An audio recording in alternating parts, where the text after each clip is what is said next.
Welcome viewer, I am Murugan S.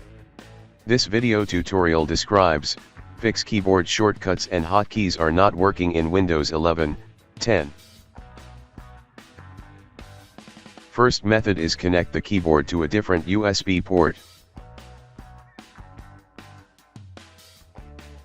Second method is right-click Start button, click Device Manager.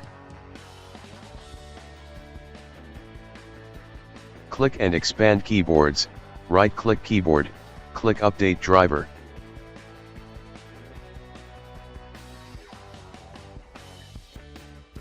Third method is right-click Start button, click Device Manager. Click and expand keyboards, right-click keyboard, click Uninstall device, click Uninstall. Fourth method is type Services in Windows search bar, click Services.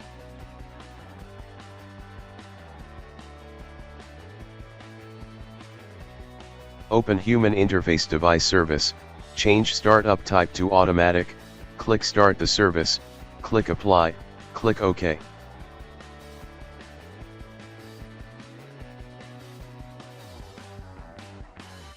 I hope this video tutorial helps to you. Please like, share and don't forget to subscribe my channel. Thank you very much. See you next video.